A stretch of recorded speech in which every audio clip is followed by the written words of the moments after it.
अस्सलाम वालेकुम, welcome back to my another video. अच्छा तो हमारा जो पहला टॉपिक था वो था what is psychology and basic concept of psychology. तो आज का हमारा टॉपिक है वो है when psychology become a science and who is William Wundt, यानी साइकोलॉजी कब साइंस बना और विलियम वॉन्डिट कौन है। एक बात बताता जाऊँ, पाकिस्तान में जो है लोग साइकोलॉजी को एज ए आर्ट सब्जेक्ट माना जाता है। ये बहुत ही गलत है, क्योंकि साइकोलॉजी एक मुकम्मल तौर पर साइंस सब्जेक्ट है। साइंस सब्जेक्ट कब बनते हैं? जब किसी भी सब्जेक्ट के ऊपर एक्सपेरिमेंट और थ्योरेटिकल चीज़ें प्रूफ होने लगते हैं तो वो साइंस सब्जेक्ट बनते हैं।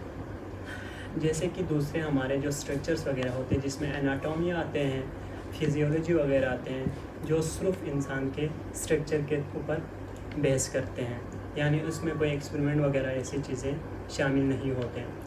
बेसिकली लोगों के बहुत सारे क्वेश्चंस वगैरह आने लगे हैं जिसमें लोग हमसे पूछे गए कि व्हाट इज़ परसेप्शन, इंसान के जहन में परसेप्शन कैसे आते हैं, इसके अलावा जाके कॉन्शियस और अनकॉन्शियस सब कॉन्शियस क्या होते हैं और उसके मैकेनिज़्म क्या होते हैं। इन सब को जो थ्योरेटिकली और एक्सपेरिमेंटल तौर पे लोगों के सामने पहुंचाए गए एज ए साइकोलॉजी ने, जिसकी वजह से साइकोलॉजी को साइंस सब्जेक्ट माना गया। अब हम साइकोलॉजी के हिस्ट्री बताता जाएँ, यानी वो कब साइंस सब्जेक्ट बना।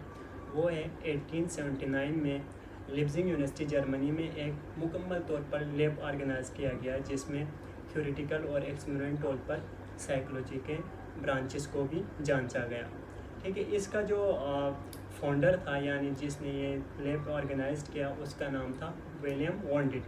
यानी आपसे पूछा जाए कि विलियम वॉन्डिट कौन था, तो आपने सिंपली यही बताना है कि सबसे पहले जो साइकोलॉजी को एक्सपेरिमेंटल और थ्योरेटिकल प्रूफ करने वाले बंदे को विलियम वॉन्डिट कहते हैं। और इसके अलावा he is regarded as a father of psychology. तो उम्मीद करता हूँ कि आप लोगों को मुकम्मल तौर पर समझ आया होगा कि when psychology become a science और विलियम वॉन्डिट कौन था।